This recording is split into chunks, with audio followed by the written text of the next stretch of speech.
Assalamualaikum warahmatullahi wabarakatuh. Waalaikumsalam warahmatullahi wabarakatuh. Acara berikutnya, marilah kita dengarkan dan kita simak uraian dan penjelasan Al-Quran secara gramatikal dengan metode Al-Hasani yang merupakan inti dari acara pada kajian Ba'da Subuh hari ini. Surat Ali Imran ayat 70 yang akan disampaikan oleh Bapak Ustadz Haji Hasrizal Al-Hasani, yang pagi ini beliau akan didampingi oleh Ibu Nurwati Karim. Terlebih dahulu kita sapa dengan hormat Ustadz kita. Assalamualaikum. Hasrizal, assalamualaikum. Waalaikumsalam warahmatullahi wabarakatuh.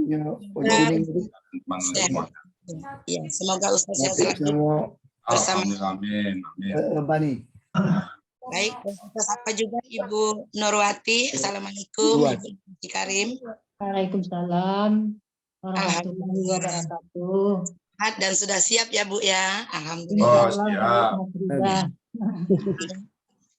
Baik, kami silakan Ustadz. Syukron Bu Mas Rida. Bismillahirrahmanirrahim. Assalamualaikum warahmatullahi wabarakatuh. Waalaikumsalam warahmatullahi wabarakatuh. Alhamdulillahirabbil alamin. Wassalatu wassalamu ala asrafil anbiya'i wa mursalin wa ala alihi wa ashabihi ajma'in, amma ba'd. Qala Allah Ta'ala fil Qur'anil Karim, a'udzu billahi minasyaitonir rajim. Bismillahirrahmanirrahim. Inna nahnu nazzalna dzikra wa inna lahu lahafizun. Qala Nabi sallallahu alaihi wasallam, khairukum man ta'lamal Qur'an wa 'allamahu.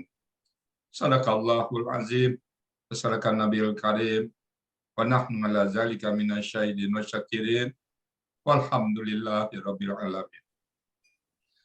Pertama-tama, marilah selalu kita bersyukur pada Allah Subhanahu wa taala yang telah banyak memberikan rahmat dan nikmat kepada kita semuanya. Terutama pagi ini kita masih Allah berikan nikmat panjang umur dan sehat badan. Sehingga dengan sehat badan dan panjang umur kita masih bisa menampaki kehidupan ini dan dalam rangka mencari ridha Allah. Mengais-ngais ridha Allah pada pagi ini. Dan alhamdulillah kita Allah berikan nikmat Islam dan nikmat iman. Dengan nikmat kedua ini kita mudah melaksanakan perintah-perintah Allah dan mudah meninggalkan larangan Allah. Dan yang paling istimewa pagi ini adalah kita masih diberikan Allah rasa mencintai Al-Quran. Kalau tiba-tiba saja kita dicabut oleh Allah rasa cinta Quran ini, maka banyak halangan kita. Tiba-tiba banyak masalah kita. Kita jadi bermasalah, kita, keluarga kita, tiba-tiba kita terhalang untuk mentadabbur. Itulah kehilangan yang paling besar dalam kehidupan kita. Dan kita nggak mau kehilangan rasa cinta. Mau gitu. Betul-betul kita nggak mau. Dan kita selalu bersyukur hanya orang-orang pilihan, hanya orang-orang tertentu yang Allah titip rasa cinta Quran ini. Bersyukur kita Bapak Ibu. Dalam perjalanan hidup saya banyak sekali orang yang saya ajak dari pagi Bapak Ibu. Hanya ucapan terima kasih, kadang-kadang jempol aja kita informasikan ada proyek Quran, ya mereka tidak beraksi. Nggak beraksi. Bapak Ibu percayalah, kalau orang bersih, orang itu tidak ada masalah, dia akan tepat tertarik dengan Al-Quran. Tapi karena bermasalah, tidak tertarik. Pada yang terlihat cuma dia sibuk, dia sakit, atau dia apa saja sehingga terhalang, soalnya Allah belum menginginkan orang tersebut untuk mendalami Al-Quran. Nah, kita bersyukur. Justru kita sebaliknya, yang tadinya bermasalah, kita ke Quran, masalah itu otomatis hilang sendiri. Semuanya gitu. Masalah kita hilang, kesibukan kita nggak terlalu tersibuk lagi, bahwa persoalan-persoalan hidup bisa teruraikan. Dengan Al-Quran, banyak persoalan bisa selesai. Selawat beri salam tidak lupa kita sampaikan kepada junjungan kita, baginda Nabi Shallallahu Alaihi Wasallam. Bagaimana seseorang bertanya kepada Rasulullah, kepada Aisyah, ya Aisyah, bagaimana akhlak Rasulullah? Beliau menjawab, Al-Quran. Maka kita sekarang membuktikan bahwa kita cinta kepada Rasulullah dengan mencintai Al-Quran. Beliaulah orang yang sudah mengamalkan semua isi Al-Quran. Beliau yang paling paham tentang Al-Quran. Dan mujizat terbesar beliau adalah Al-Quran. Semua para nabi mujizatnya habis pada saat nabi itu. Sudah tidak ada lagi. Tapi Nabi Muhammad mujizatnya di samping banyak yang lain, yang abadi adalah Al-Quran. Yang diwariskan kepada umat-umat. Nabi Muhammad tidak mewariskan harta pusaka. Tidak mewariskan keturunan. Tidak mewariskan kekayaan. Tidak mewariskan jabatan-jabatan. Yang beliau wariskan adalah Al-Quran dan hadis. Nah, Al-Quran yang sangat kita cintai ini sebagai bukti bahwa kita mencintai Rasulullah. Dan kita berharap nanti dia melisap menjadi tetangganya. Kenapa kata Nabi, orang di surga bersama orang-orang yang dicintai. Dan di neraka juga gitu, bersama-sama orang yang dicintai. Kalau di dunia ini cinta sama Michael Jackson, cinta sama Lady Gaga, maka dia akan bersama itu. Nah, kalau kita cinta bersama Rasulullah dan cinta pada orang-orang yang taat beragama, maka kita nanti dikumpulkan oleh Allah bersama beliau nanti semuanya. Baik, pagi ini Bapak Ibu kita membahas surat Ali Imran ayat 70 yang akan dibawakan oleh Bu Nurwati Karim. Assalamualaikum Bu Nurwati Karim. Waalaikumsalam warahmatullahi wabarakatuh, Ustaz. Bu Nurwati masuk Al-Sani kapan Bu? Tanggal 15 Juni. Wih, apal tanggalnya Bu ya? Jam berapa Bu? Jamnya jam berapa? Karena sampai jam, sampai detik, ada yang catat jam 13.15 detik kesekian. Karena sejarah hidup, saya juga mengatakan ada kalanya Bu ya. Kita masuk ke satu tempat yang belajar Quran, itu merubah sejarah hidup kita. Merubah total. Sebagaimana saya rasakan, nah, pada saat tertarik belajar Quran, itu merubah sejarah hidup semua totally. Pergaulan berubah, tingkah laku berubah semua. Nggak, yang lama udah tinggal, ada lagi. Jadi pada saat kita masuk ke Al-Quran, Al-Quran itu membawa kita, menghanyutkan kita dalam sebuah kebahagiaan. Amin. Benar berarti usia berapa sekarang? Kepala 7, Ustaz. Kepala 7. Awas ya. Yang kepala 6 punya alasan, 6 ke bawah, awas. Nggak laku. Oh, saya kan udah tua, Pak. Berapa umur? 65. Nggak laku. Kalau Nurwati berapa? 70 berapa umur Nurwati? Pas 70, Ustaz. Oke. Jadi kalau ada yang merasa nanti, Pak Ustaz, saya udah tua. Berapa umur? 68. Nggak laku itu. Jangan pernah menyalahkan usia. Jangan pernah menyalahkan apapun. Kalau kita sudah cara Quran, udah jalan aja ya. Udah siap Bu Nurwati? Ayat 70-nya? Insya Allah, Ustaz. Nah, silakan nanti waktu dan tempat serahkan ke Bu. Terima kasih, Ustaz. Bismillahirrahmanirrahim. Assalamualaikum warahmatullahi wabarakatuh. Waalaikumsalam warahmatullahi wabarakatuh.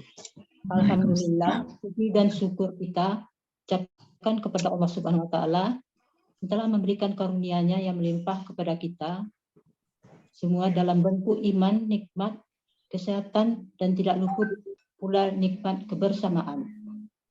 Tak lupa salawat dan salam semoga tercurah pada Nabi kita Nabi Muhammad SAW kepada keluarganya, sahabatnya, dan para pengikutnya sampai akhir zaman.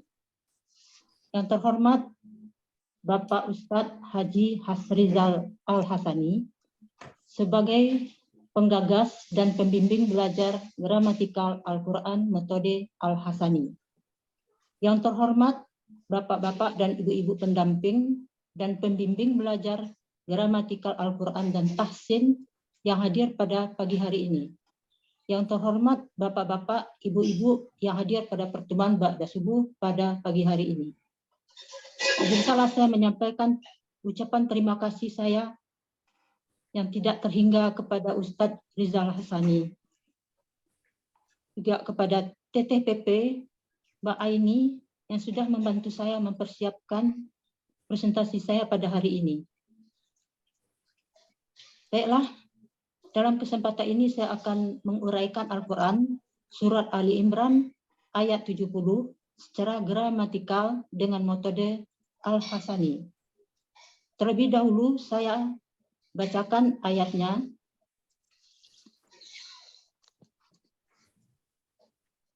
A'udzu billahi minasyaitonir rajim. Bismillahirrahmanirrahim. Ya ahlal kitabi lima takfuruna bi ayatillahi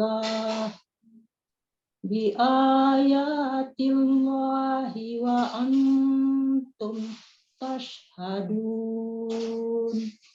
Shadaqallahul azim.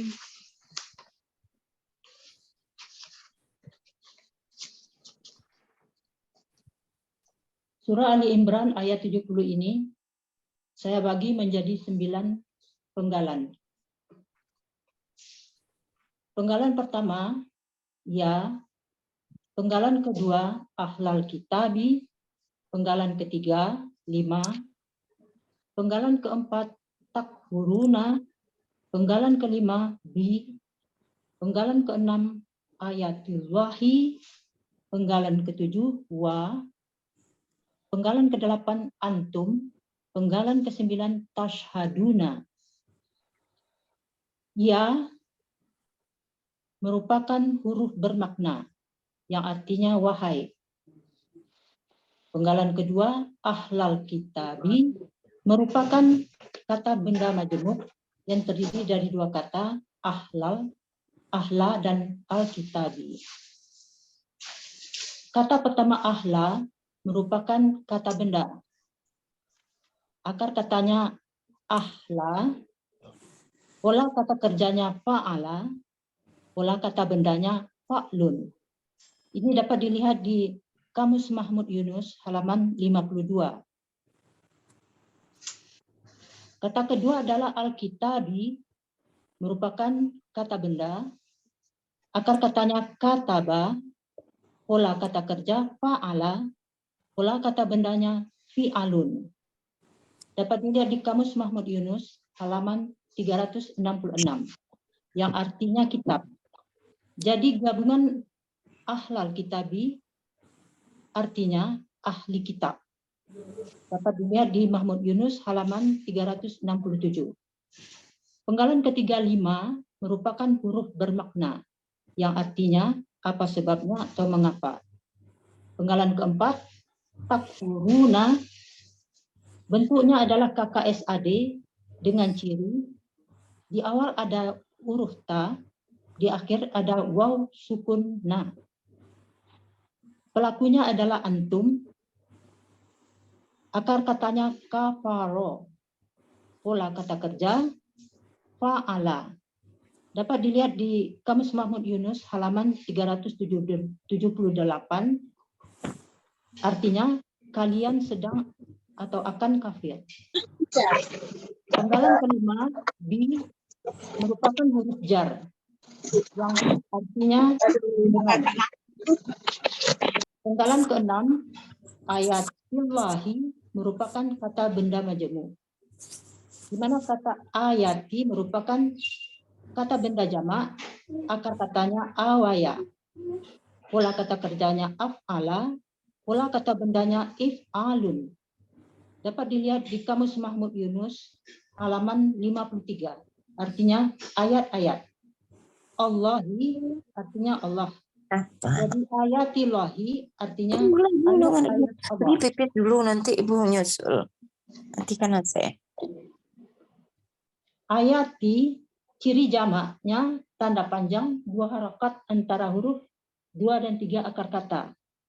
Kemudian ti terjadi karena adanya huruf bi, huruf jar bi yang di depan yang fungsinya untuk mengkasrohkan huruf terakhir kata benda, maka menjadi ayati. Penggalan ke-9 tashhaduna, bentuknya adalah KKSAD dengan ciri di awal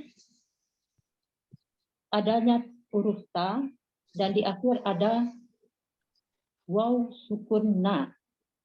Pelakunya adalah antum, artinya kalian. Akar katanya syahida, pola kata kerja fa'ala. Dapat dilihat di kamus Mahmud Yunus halaman 206, artinya kalian sedang atau akan menyaksikan.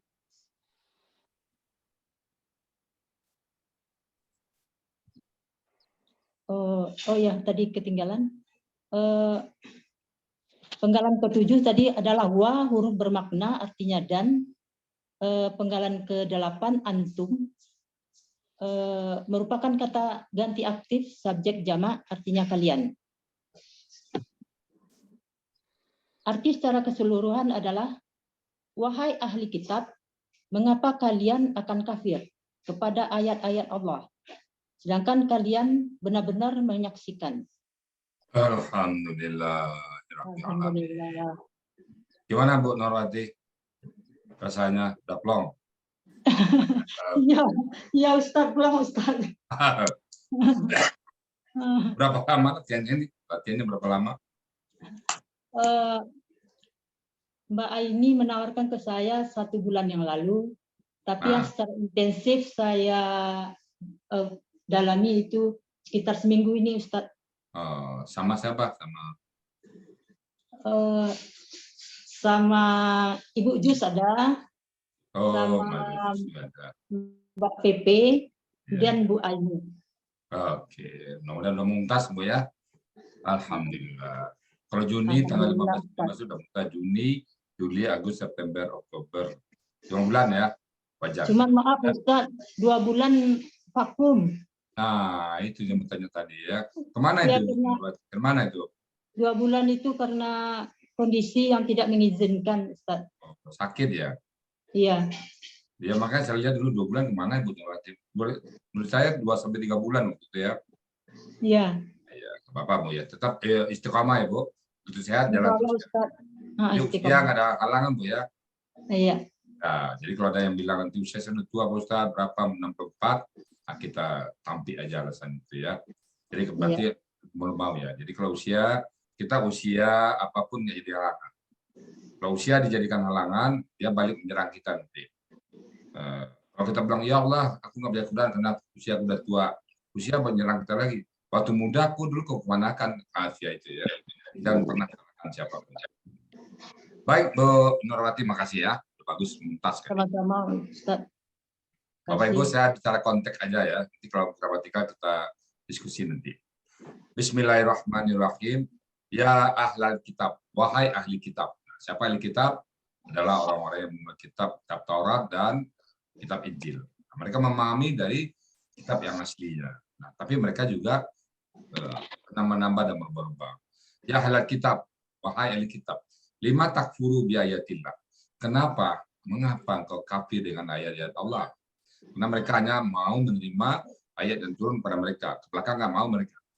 Padahal dalam kitab mereka ada berita tentang membuat Nabi Muhammad Sallallahu Alaihi Wasallam. Apa yang mereka mengatakan kalau datang Nabi Muhammad dia akan beriman.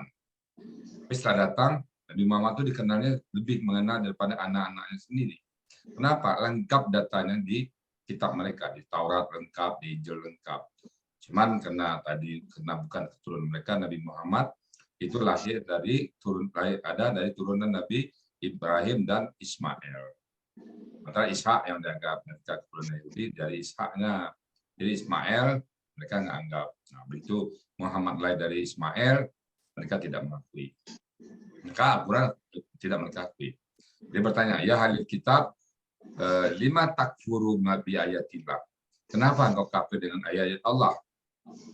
Sementara wa antum tashhadun, kau menyaksikan ayat Allah. Apa yang ada di Taurat ada di Al-Quran. Apa yang ada di Injil ada di Al-Quran. Bahkan mereka kena pikiran negatif. Oh, Al-Quran mencontoh Taurat, Al-Quran mencontoh Injil. Kan nggak bisa begitu, Pak ya. Kalau kita analogkan sebuah negeri atau negara, Pada saat Founding Father kita mendirikan Pancasila, ada Pancasila. Misalnya, ada undang-undang lah ya, pada saat itu, Undang-Undang Dasar 45. Pada saat pindah ke presiden berikutnya, tentu undang-undang itu diwariskan lagi, dibawa lagi, tambah dengan yang undang-undang yang lain. Pada saat presiden berikutnya lagi kan undang-undang tetap dibawa, dan tambah lagi undang-undang yang saat itu. Mungkin zaman presiden pertama, itu mungkin karena banyak sibuknya dengan kudeta segala macam, belum sempat membuat undang-undang yang lain. Pada presiden yang kedua, berikutnya sudah mulai aman, ada undang-undang tambahan. Tentu yang presiden pertama tidak bisa mengatakan, kamu kok niru undang-undang saya? Nggak bisa, karena undang-undang ini merupakan roh satu negara kita. Itu juga presiden berikutnya, ada undang-undang yang dibuat oleh presiden sebelumnya. Tentu nggak bisa mengatakan, kamu kok meniru undang-undang saya? Nah, mereka menuduh, bagi mereka menuduh bahwa Al-Quran itu ciplakan dari kitab sebelumnya. Karena jangan sama. Ya memang sama. Kenapa? Datang dari Allah. Allah selalu mengatakan kitab tauhid. Semua nabi menyuruh penyembahan kepada Allah. Sama dia. Apa yang ada di Al-Quran sekarang juga ada di Taurat. Cerita tentang Ashabul Kahfi, cerita tentang beberapa ada tentang roh, ada di Taurat. Nah, ada juga di Injil. Nah, cuma sekali lagi, karena mereka sudah merubah-rubah kitabnya oleh orang-orang terdahulu mereka, ya banyak perbedaan-perbedaan. Alhamdulillah, Al-Quran yang ada sekarang pada kita dijaga oleh Allah, kemurniannya. Allah sudah jaga. Allah mengatakan, inna nahnu nazzalna wa inna lahu lahafizun. Kami yang menurunkan Al-Quran itu dan kami pasti menjaganya. Bapak temukan satu saja Al-Quran berubah hurufnya, orang sudah ribut. Ada yang berubah apa aja lah, entah harkatnya, entah bentuknya dirubah, dirubah sedikit, ribut. Artinya aja dirubah, pasti orang ribut. Kenapa? Semua orang mengawal. Itulah cara Allah menjaga Al-Quran. Dengan membanyakkan para hafiz, banyak orang-orang yang hafal Quran, banyak orang-orang yang betul-betul paham Quran, sehingga kalau Al-Quran ini sekarang ini ya, dimusnahkan semua Quran, menurut saya dalam tempo hitungan jam itu bisa lagi ada Quran. Nah, banyak orang hafal Quran, banyak orang yang hafal Quran, anak kecil di pondok pesantren banyak sekali yang hafal Quran. Sementara kita melihat nggak ada yang hafal, ada jangan kalau Zakirnya nantang, ada yang hafal satu alinea saja. Mereka biasa itu. Kalau Al-Quran enggak, Pak. Satu Al-Quran itu semua hafal banyak orang. Jadi itulah mereka menyaksikan ayat-ayat Allah, tapi mereka ingkari. Kenapa mereka ingkari? Karena bukan keturunan mereka. Andai saja Nabi Muhammad itu lahir dari keturunan Yahudi, kemungkinan lain cerita. Toh mereka juga akhirnya juga para nabi mereka bunuh. Alhamdulillah tidak pernah membunuh Nabi Muhammad, dipelihara oleh sahabat-sahabat. Begitulah ahli kitab itu banyak punya alasan, dan ini adalah sebuah karakter ya. Dia selalu mengingkari apa yang ada di belakangnya, nggak mengakui orang-orang berikutnya. Kalau kita enggak, kalau ada orang belakang kita yang lebih hebat dari kita akui. Karena kebenaran hanya datang dari Allah Subhanahu wa Ta'ala. Tidak ada dari manusia. Kebenaran al-haqqu min rabbikum. Kebenaran hanya datang dari Allah Subhanahu wa Ta'ala. Nggak ada dari siapapun. Mutlak benar hanya Allah. Kita sebagai hamba Allah, kita ikut. Kita ati Allah wa ati Rasul. Ikut Allah dan ikut Rasul. Apa kata Allah, kita patuh. Apa? Baik kata Allah, kita baik. Nggak baik kata Allah, kita berhenti. Karena kita nggak sampai kita untuk memikirkan kenapa begini, kenapa dilarang ini. Nah, Allah yang tahu. Kita nggak tahu. Baik Bapak Ibu semuanya, demikian yang dapat kami sampaikan. Semoga apa yang disampaikan dapat menjadi pelajaran bagi kita semuanya dan menambah catatan amal ibadah kita di sisi Allah Subhanahu wa Ta'ala. Kalau ada yang salah, kami mohon buka kami itu sebesar-besarnya, minta maaf karena kami sedang belajar. Tentu ada salah, khilaf biasa. Dan kalau benar, semata-mata datang dari Allah Subhanahu wa Ta'ala. Dan kepada Bu Mas Rida, waktu dan tempat kami kembalikan. Silakan Bu Mas Rida untuk menonton acara selanjutnya. Ya, terima kasih Ustaz. Demikianlah uraian Al-Quran surat Ali Imran ayat 70. Berikut telah kita dengar penjelasannya dari Ustaz. Semoga kita dapat menyerap ilmu yang kita dapatkan pada hari ini dan menjadikan ilmu ini bermanfaat di dunia wal akhirah. Amin amin ya rabbal alamin.